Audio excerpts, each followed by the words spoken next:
What is going on, everybody? Welcome to the That Fit Friend podcast. I am Rachel, and I am joined by an awesome guest today.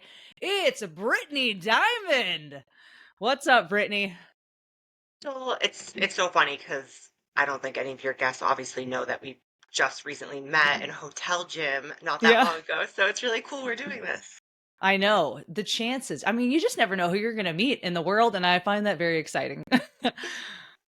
So, for those who do not know who Brittany Diamond is, let me give them a little intro of your kind of background. And then I always like to tell people, it's like, hey, if I miss anything, chime in. Okay. So she's a professional strong woman. She's a 3-time third strongest woman in the world, which is legit. She has ventured into the world of physique competitions, NPC physique competitor. She's a coach, a trainer. She has her own business. I believe it's B Dimes Coaching. Did I get that right? Training. VDAX training. B Dimes Training. So So close, dang it. good job. So No, good job. entrepreneur, trainer, coach, strongest woman I know, awesome human being. So Brittany, I'm really excited to have you on here. Yeah, thank you so much. I feel like podcasts have gotten so popular again. Like they're a little bit of a hiatus, and lately Yeah. I've been doing a bunch. So yeah, so it's exciting. Yeah, you have your own podcast too. What's the name of your podcast so people can know? It is called my friend who also competes, Christy and I. It's called Barbells, Business, and Boobs. I know I we love had it. to have a ridiculous name. I know. Sometimes It's great. I'm saying it, and my mom's like, "Why did you do that?" I'm like, "Mom, I know how the internet works." Yeah. No, I love the name. I love the name. That's great. Thanks. Well, cool. So clearly you ventured into the world of strongman competitions and you're a professional strong woman. So I want to talk all about it. Tell me a little bit about how you even ventured into that world. What got you interested in it? How did you get involved? Tell me all about that. Yeah, absolutely. So I was always into fitness from a young age. I started as a long distance runner when I was doing my paper route when I was 9, I think. And I remember waking up early and like watching TV and like watching Taibo and just watching different fitness instructors, and I just became fascinated with it from a young age. And I originally thought I'd be more of a bodybuilder because that's just what was more on the media and what Hmm. you'd see in magazines. So I kind of figured like, oh, when I grow up, I just want to have muscles and be strong. And Yeah. then I was a track athlete all throughout high school. I did sprinting, middle distance, and long jump were kind of my specialties. And then my junior year, I was looking at colleges to get recruited. That was kind of my plan. And I had a really bad hamstring injury, and it kind of forfeited my way into earning a scholarship. So I did Oh some gosh. research, and I actually was a Division 1 rower because it was the only sport where you could actually be a novice and get a scholarship. So I ended up going to University of Rhode Island on a Division 1 scholarship, and which is great. It paid for school, and that's Yeah. where I fell in love with the weight room. Okay. I had awesome strength and conditioning coaches, and prior to that, I had lifted. Like I had worked at the Cape Ann YMCA when I was starting at 15, I think, and not like seriously lifting though. I kind of was more just doing like curls and your typical exercises you see instructors do. Yeah. But I was trying to build my upper body because I thought, I don't know, I just thought my upper body was too skinny and it would make me a better athlete. And then my freshman year, that's when they introduced us. The main lifts we had to do in rowing were seal rows. We had a test for that. So that is when you lay on a Okay. bench and just row with chest supported row as much as you can. We had a front squat test, and we dabbled with back squat, but we didn't really test it. And then we tested the um, barbell clean. Yeah, so those two lifts, so front squat and cleans. And I Okay. instantly just kind of realized I had like a natural ability more Hmm. than everyone else. Like it was really, really easy for me to add more weight, and I thought it was so fun. And I kind of just knew, like, like I said, I did not like rowing. I just Yeah. saw it as a means to an end, a way for me to be able to go to college and get an education. But obviously, the discipline of it, we trained year round, even on winter break, spring break, Hmm. 6 days a week, sometimes 7. Dang. So that obviously laid even more of a solid foundation of hard work. But then the lifting is what kept me because I was like, okay, I'm so lucky to have strength and conditioning coaches that are teaching us linear periodization. And it was my junior year of college. I was on summer break and I was interning at a gym in Woburn, Massachusetts. And I was just doing some market research because I was helping them with they were doing this competition called the Gridiron Games, which is kind of similar to like a CrossFit type of competition. And I stumbled on MySpace at the time. I stumbled on Nice. something called Boston Strongest, clicked on it. I saw it was 2 weeks away. They had a novice division and there was like a deadlift, a yoke, some of the events I didn't know what they were, but I was like, oh my God, I'm signing up instantly. I'm doing that. And within moments of signing up, I remember on MySpace, there was this group of women that were messaging me, like, do you know what you're getting into? We want to help you. They were sending me, like, offering to send me, like, DVDs of how to lift a stone. And I'm still friends with them to this day. They were just trying to grow the sport as much as they could. Yeah. And they didn't want to scare me because their biggest thing was they said they would see a lot of women sign up for like a novice division and get hurt or do something and not realize what they were signing up for. It would just turn them off. Uh, And I was like, no, I promise I'm good. Like, I lift all the time. I don't really know what this is, but I'm going to wing it. And I went in 2 weeks, and I think there was 7 women in the novice division, and I was not prepared. Like, I remember I wore pink shorts and a black tank top, and the black tank top was silky. uh-huh. And I remember like doing the stones, like it was just like falling Slippery. off. Like, yeah, it was so slippery. But I ended up winning, and I had so much Wow. fun. And I knew that day, like, I was so glad I did that competition because at this point in my college career, I was so burnt out of rowing. It was like going to a job that I absolutely despised every Yeah. day. But I had to pay for college. Like, there was no other way I was going to be able to Yeah. do it. So it gave me hope. I'm like, okay, I have one more year, my senior year of rowing. I'm going to take what I can out of it. I'm going to continue to get stronger. And then as soon as I graduate, I'm going to move to that area of Boston so I can be at that gym because a lot of people that were competing said that was the best gym in Massachusetts to train at. It was called Total Performance Sports, and they had all Okay. the strongman equipment. So I'll never forget. It must have been right around. Oh, you know what's funny is it's May 16th, so it was right around this day in 2014 Nice. when I was riding from our A10 championships. Like I said, I went to University of Rhode Island. Our A10 championships that year was in Virginia. Mm-hmm. So I had just graduated the week before, but our rowing season went a little bit longer. And I was riding home, and I remember thinking, like, how incredibly happy I was because I was like, I finally get to train for something I want to. I've been sacrificing my life for 4 years to do a sport that I really don't have that much passion for, and I always felt Yeah. guilty because there were girls on my team that were trying out for the Olympics, and Mm-hmm. my coach was actually a bronze.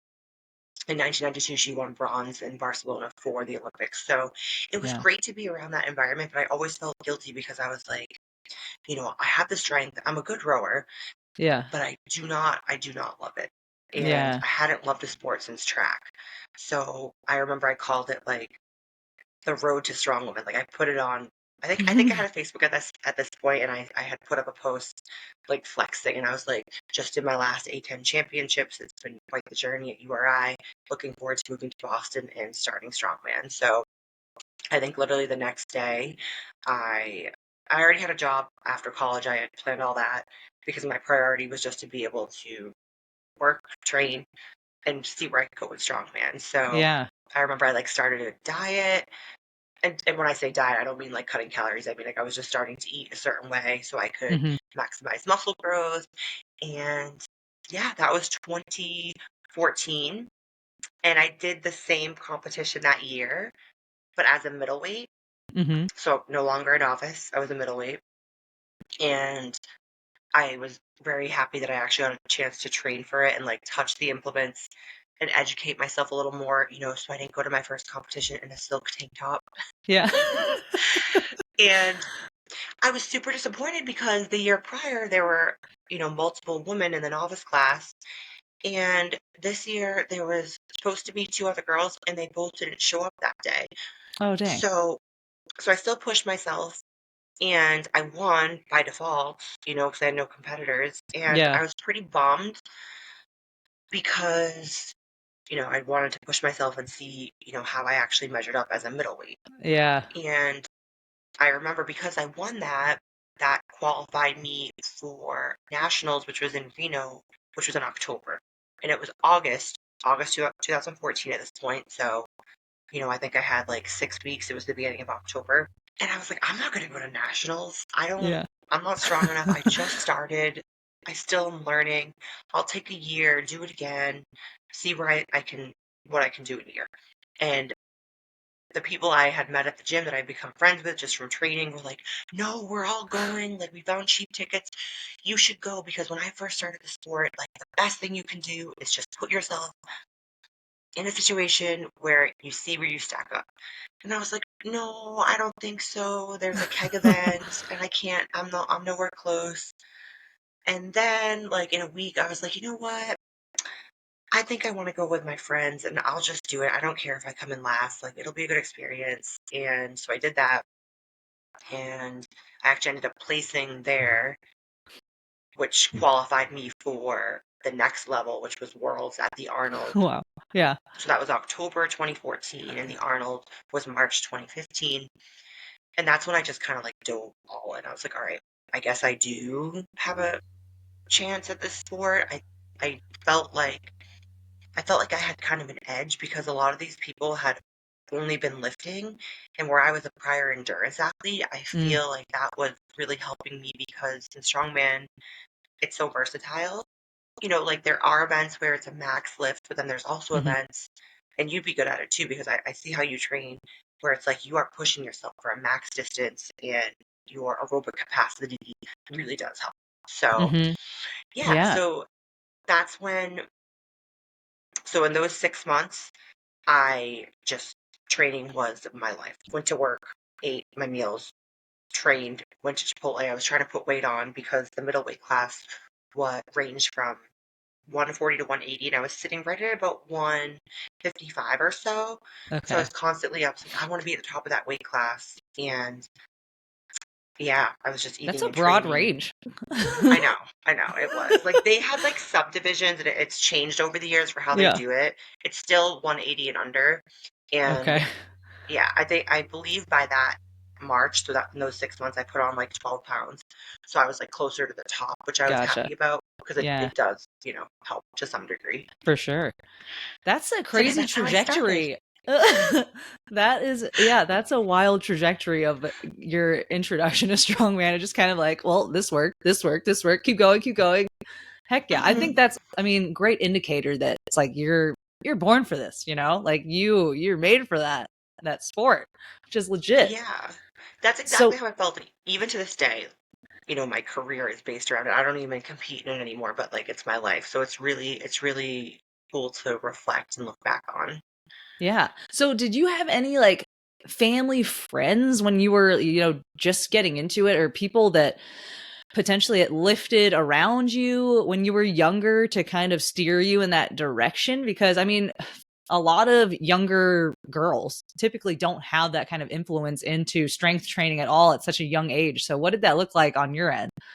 So I didn't really, my mom like was into fitness a little bit. Like she always stayed in shape, and I remember seeing her go downstairs in our basement and like do bench presses and things like that. But for me, Cool. what really, really influenced me was I read the autobiography of Florence Griffith Joyner, FloJo, who was a track star. Hmm. And I was like obsessed with her because I thought she, not only did she have a million gold medals and she was one of the fastest women in the world, she also dressed however she wanted. She was almost banned from the Olympics for having long nails. But in her autobiography, she went over a lot of her strength training and would say how other track, her husband and her husband coached her. Like they didn't have a coach, and other coaches looked kind of down at them because they were like, "Why are you squatting? That's going to make you slower." But I just remember hearing that philosophy and like being kind of just drawn to strength training. And also, I loved her physique. I thought she was so powerful looking, and I was just kind of attracted to the idea of being powerful. Yeah. So did you notice then when you started lifting? I mean, because you're a more muscular female, right? So did you notice that like when you started lifting, it's like, oh, like I'm able to put on more muscle than most. Like how I'm talking about like from maybe a body image standpoint, because I know that's a big deal in the world. Like how tell me about that experience. It's like you're starting to put on muscle, you're like a larger female. Like what was that like? Yeah, well, I'll bring you back to actually sixth grade when I did cross country. I had a great coach and I had a very skinny upper body. Like I was Hmm. self-conscious of because my legs, I was a runner, so my legs were really muscular and I had like kind of a big back just naturally, but like my arms were like toothpicks and I was so embarrassed by how skinny they were. My track coach had me stand up and do you remember Sophie Schwartz? Yes, yes, yeah, yeah, Okay, I wasn't sure. Yeah, if you were born like between 90 and 95, you probably yeah, remember them. So that's all we wore to practice. There yeah. wasn't things like nice spandex shorts yet. And I remember like they would hurt my thigh. Like I would get, rashes, like I called it Hmm. chub rub, and put deodorant on in between my thighs. And I was like, this is no fair. The other girls, their thighs don't touch. So my track coach had me stand up and he was comparing me. Her name was Abby. She was an awesome long distance runner, like built to go for miles. And I did, like I said, I did cross country more just so because I liked it. I was okay. Like I wasn't amazing, but I was pretty decent. And he said, he's like, do you see Abby? Abby's built like a long distance runner. She's slender. I can't remember all the adjectives. But then I remember he looked at me and he's like, now Brittany, she's built like a sprinter. She is big. And then I remember just kind of being like, I guess self-conscious. I don't even think I really knew what that meant at the time. Again, I'm Hmm. in sixth grade. Yeah. So I kind of was aware that like I had a bigger lower body. It didn't really bother me though. It was when I would say when I graduated, like I was just telling you, when I graduated, I put on about 12 pounds in 6 months on Yeah. purpose. That's when I started to notice that I was like, oh, you know, I can pack on muscle fairly easily.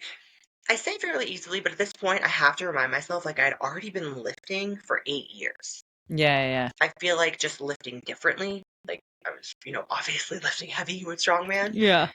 It just challenged my body in a different way. And that's when I noticed like I was obviously bigger than the average and I started getting like unsolicited comments at the grocery store. And Really. I was like proud of it. And I wasn't ever a shy person. And that's when I didn't even really know it, but I was kind of building my business because Hmm. I was using Instagram and social media just as a journal for my Hmm. training so I could look back at it. And that's when I would openly start talking about like how much I was weighing and what people were saying and just trying to encourage other people to lift for the sole purpose of feeling powerful, feeling strong, and not caring about the scale because there had been years, like even in college, when we always had to weigh in and Hmm. it just became like a slave to the scale. And although I still had a weight class for strongman, Hmm. I wasn't yet. I still fit in that weight class fine. Like, later down the line in my career, I had to cut to 180, but at this point in time, I was like, whatever, it's 180 pounds. Like, what's the big deal? Yeah. I'm going to try to get to it. So, Yeah. Yeah, that's great. I mean, I think it's super important to have strong, muscular women like that are promoting that body and that it's okay to have muscles as a female. I find that very powerful and important, especially for the younger girls out there. Like, yeah, it's okay to lift weights. It's okay to be strong. It's okay to have muscle. I find that so powerful and I respect what you're doing for everyone out there. thank you. I feel like we have come a long way, but I also realize I'm tainted because I'm in this world, right? So, like, I'm always connected with females like yourself or females that want to be muscular. Yeah. And when I was in the corporate world, which I've been out now for 5 years, I remember the comments were just so bad, like at work meetings or you know, just wherever. And now, like I said, I feel like it's gotten so much better, which I believe it has. But then I'll go out into like the real world. I'll go to Yeah. like the movies or go out to dinner or something, and I'm like, oh, it still is not the norm for sure.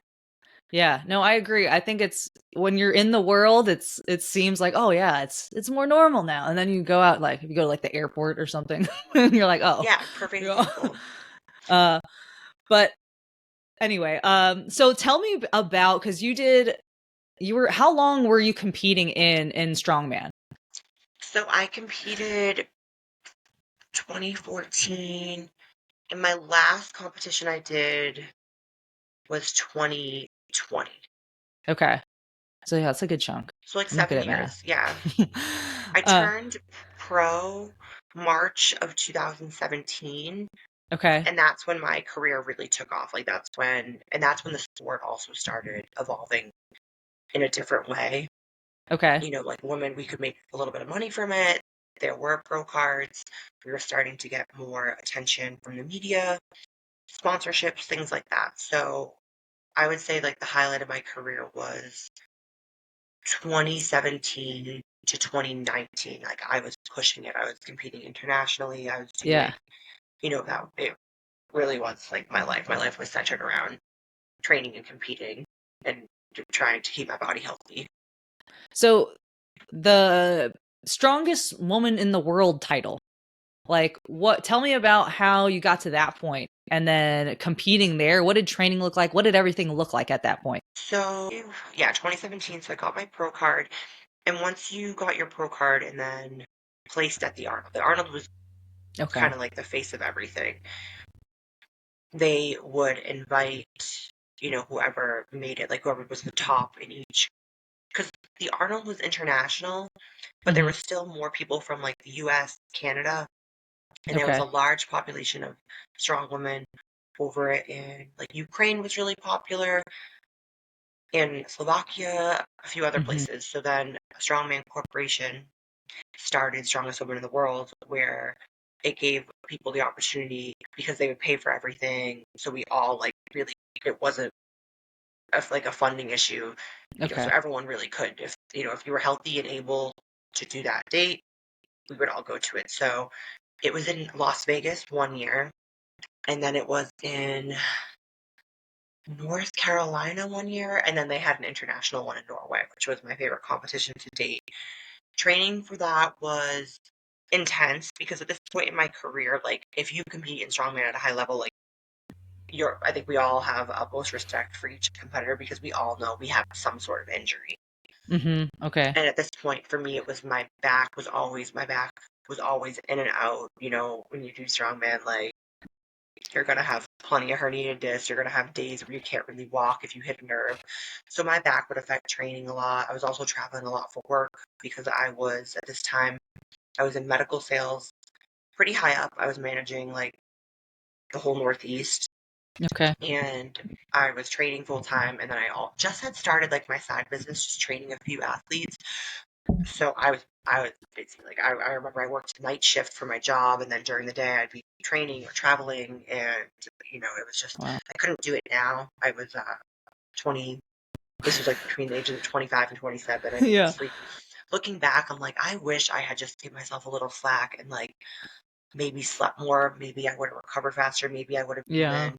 even, gotten first and not third 3 times because that always killed me. Like I kept coming back because I was like, I'm training so hard. And at the time, when you're a competitive athlete, like I know like third strongest in the world is a great title. But Yeah. at the time, I was upset by it. Sure.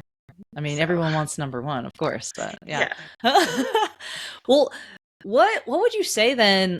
Like that seems like you had a very busy schedule. You had a lot going on. Like what kept you motivated to keep going and to keep putting your body through that, to keep that, I mean, extreme stress, really. Yeah, now it's really great to answer this question at 32 years old because if you had asked me this at the time, I would just say like I just want to be the best. I loved it. I have something to prove. And now it's like again, I did love it. I do love it. But I felt like I was now that I've done like ego work and I'm more self-aware, I feel like I was actually using it as a good outlet for my childhood, to be honest. Mm. I don't want to get too much into that, but I just like I knew I was gonna be strong and no one would ever fuck with me. Yeah. So that was kind of, I think, what it was utilizing as like a form of therapy, to be honest. And that Yeah. I just had this like internal motivation that was never going to leave me. Yeah. Yeah. Okay. So then I know that you also then decided to dabble into the world of bodybuilding and compete in Yeah. that. So when did that transition happen and what made you want to go into that world? Because very different world, those two. It's actually not, and I'll get into that. I feel like it's very, very similar. So like I said earlier in the interview, like I always thought I'd be a bodybuilder. Okay, yeah, And I was kind of always just amazed by what the human body could do. yeah. Hmm. And I always, especially once, and how I looked kind of went to the sideline, obviously, when I was competing in Strongman, but I still thought it was really fascinating. Like, especially when I would start cutting weight to 180, I would do, like a water cut. I was like, wow, it's really, really cool to see when I take off some of, my body fat, what's under there, like all the muscles. So, Hmm. and I also had my own kind of training philosophies where a lot of strongmen like wouldn't dabble with a lot of accessory work, and I kind of was still like, my friends would sometimes tease me. They're like, Brittany, like, I feel like you're kind of a bodybuilder at heart because you love to get like a pump after training. I'm like, yeah, I do. I think it's really fun. Yeah. So I would do a lot of hypertrophy even like after I did my main sessions for strongman. I was always like gonna go do a shoulder finisher Yeah. or like biceps or something. So Yeah. I went to a show that my friend was competing at, the Cutler Classic, and I was like, you know what? I really want to try this. I want to see what I built because I feel like I have more muscle than some of the other physique. I knew physique would be the category I would do because I had a lot of muscle, but Hmm. I didn't strive to have as much mass as like a bodybuilder woman. Yeah. So the physique, and I thought it was just beautiful. I liked all the divisions, but I knew that was the one that I fit. I kind of looked like them. So I believe it was 2018. Yes, no, yeah, 2018. So I just competed at Strongest Woman in the World that summer. That winter, I was like, I'm going to take a little break to see if I can work on some of my injuries and do my first physique show. So I started prep for that, and I was really, really enjoying it because I felt like it was actually helping me when I was learning to use my muscles in a different way, like engage my lats. Like that was actually helping me with my overhead press. So I was really Yeah. excited to see how it would transfer because my plan was to do both. And I was about 4 or 5 weeks out, I think, for my first show when I actually had a really bad wrist injury. Okay. I was traveling for work. I was in Texas, and I was actually, like I said, I was in bodybuilding prep, but when I was traveling, someone had asked me to show them how to do a truck pull, and I was doing that. And long story short, the machine broke, and I had like Oh, severed, like it was a crush injury. So oh gosh. at the time, I was trying to be positive, but the doctor on my third surgery was pretty real with me. He was like, "You're probably never going to use your hand again," Oh God. and I was like, "Okay, like this is my body is my career." Yeah. So long story short, I recovered from surgery. Ended up doing a powerlifting meet like 6 months after my last surgery because I wanted to conquer the fear of just like benching. Yeah. Contrary to belief, benching was actually easy. It was deadlift that was hard, and still to this day, like that Oh, interesting. overhand grip sometimes causes some nerve issues. Yeah. So didn't do my first show, was pretty upset. Like I said, ended up doing powerlifting once I rehabbed my injury, started another prep. I was like, okay, I'm gonna get my arm that I haven't used for a while, like even again, balance out my physique. And I was prepping. 2 weeks out, the world shuts down in 2020. Yeah. So I'm like, all right, the world's gonna open back up. I'm gonna still prep. And then one day I was like, I'd been working from home, starving, and I'm like, okay, I don't think that this is safe to keep pushing my body like this, and clearly, like, I don't really think the world's gonna open. Yeah. So that was my first time, like, because I got so lean, and then I was starting to train more like power building, and I was like, oh wow, I'm like packing on muscle, like I'm getting really strong again. Then the world opened back up, and in October of 2020, I randomly decided to do one more strongest woman in the world because it was in the US. I figured it'd be fun because the world just opened and I automatically, even though I hadn't competed at this point for like almost 2 years, I still pros still, if you had a title, pros still have the opportunity to compete.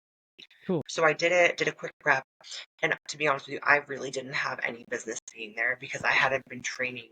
I was still good, like I still hung, Yeah. but something in me, like, I just felt like my heart wasn't fully in it.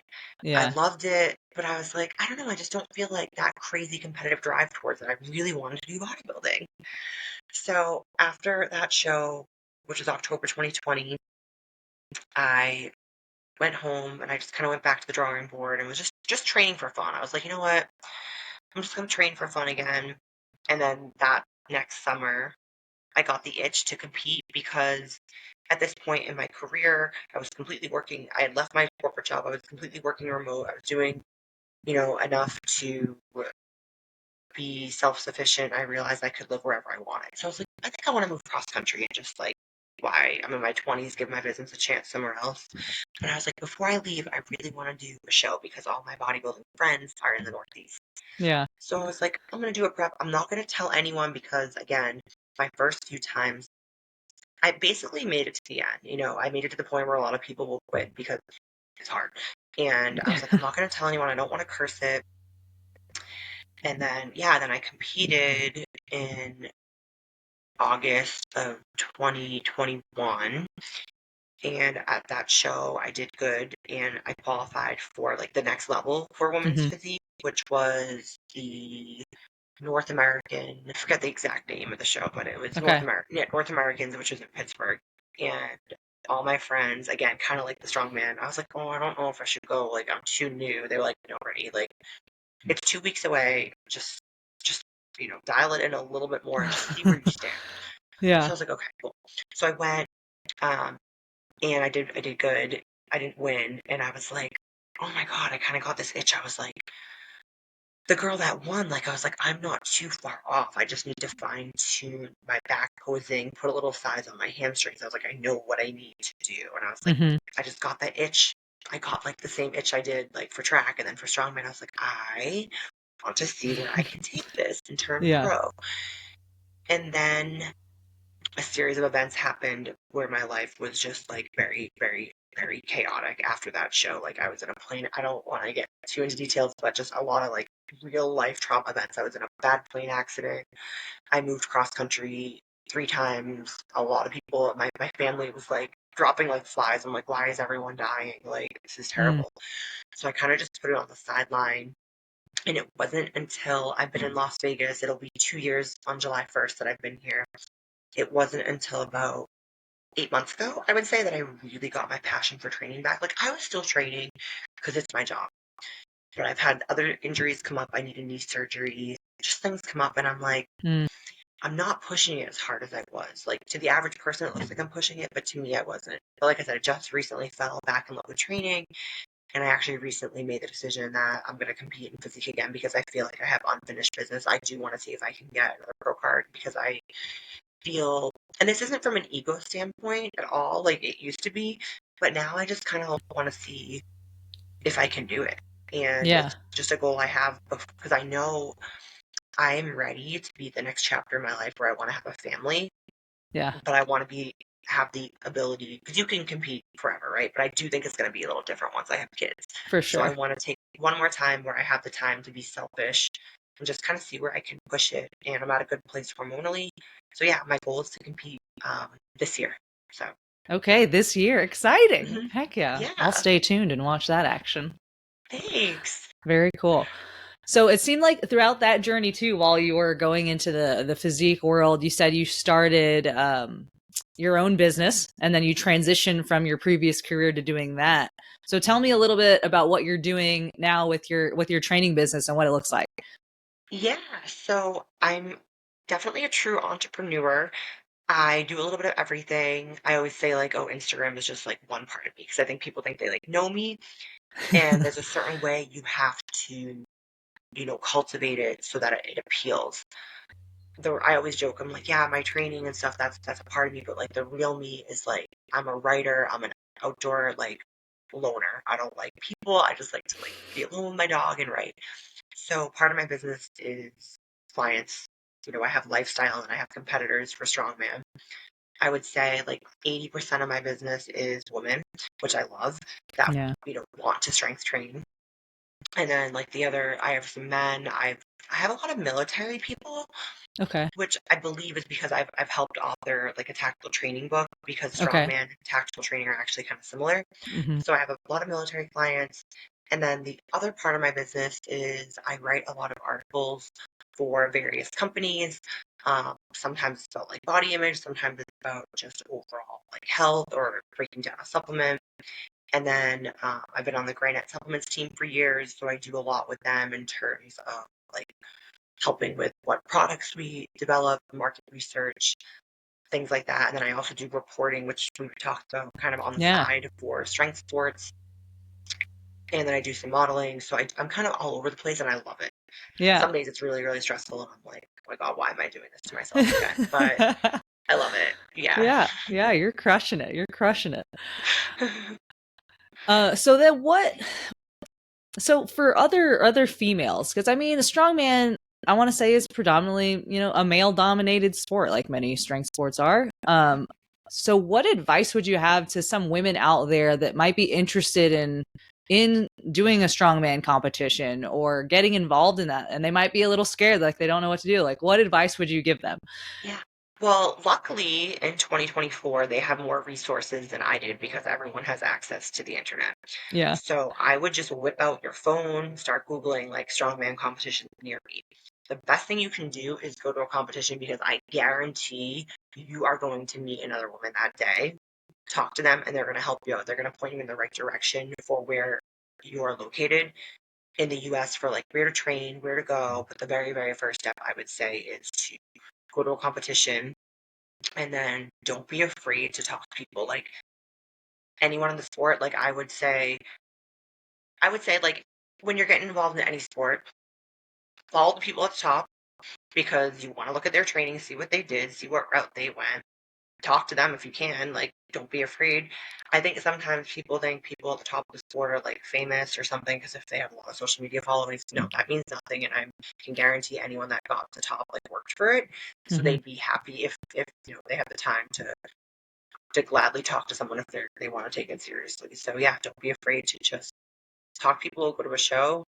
And the last piece of advice I would say is do not be intimidated by the weights, because you are going to progress faster than you even believe. Like, for example, I remember when I first started, pressing a 100-pound log just seemed like a feat that I would never get to. I'm like, I can barely press 80, like 100 seems insane. And then like Yeah. 7 years later, I was pressing 225, which Dang. right now seems insane because I don't think I could do that right now, but like I trained for it, and Yeah. especially the first 3 years, like the strength jumps you make, if you train smart and train hard, you are just going to blow your own mind. Yeah. Heck yeah. Love it. Love it. So that's great advice. So then for you, Brittany, what what impact do you think you'd want to leave on the world with everything that you've done? What would you want to leave? Yeah, I think one of my proudest accomplishments was when I was really upset that I was competing at the Arnold, and like I wasn't like men that were pros were making a lot, not a lot, but like a decent amount of money, like enough that it would help make it so that training for strongman was one of their career paths, I guess. Hmm. Where women, it was like costing us money. So when women didn't have pro cards, and like Dion, who's the president of Strongman Corporation, was fighting for it, I worked at Boston Business Journal at the time. I was in advertising. And like I said, like I always had like a little bit of a journalism background, and I actually ended up calling NPR, and kind of ballsy looking back. I was just kind of doing without thinking, and I was like, I think that this is a story. I think it's very unfair that the sport is growing, but women don't have pro cards yet. And I did a story on it, and then granted, very quickly after, women had pro cards. So, Nice. and I don't even know if a lot of people know that, because it's not something like I'm proud of it that I did it, but like the world doesn't need to know. But and it's funny because I don't think I made such an impact. Then I'll be like at a show and people are like, "Oh, you were the first girl I saw, and you encouraged me that like I could also be feminine and like look a certain way." And I'm like, that does make me so happy because if I could leave anything, it would be like to authentically be yourself. Because there were times like I have breast implants.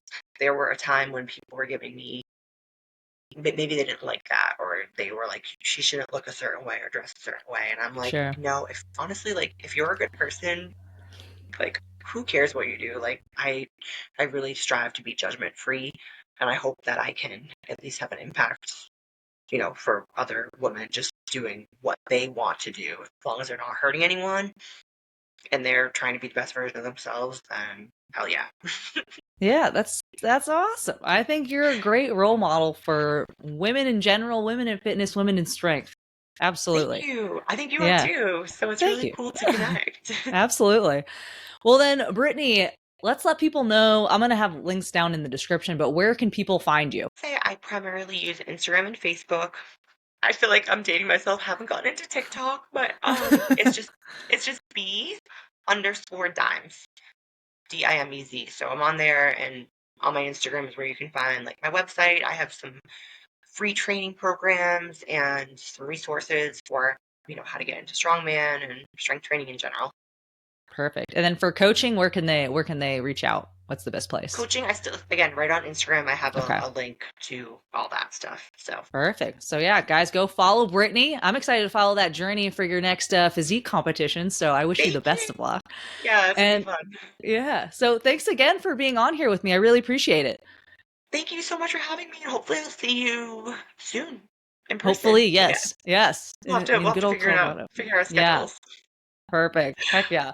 All right. Well, guys, thank you so much for listening. This is the That Fit Friend podcast. I'm Rachel here with Brittany. Thank you again. We'll catch you in the next one.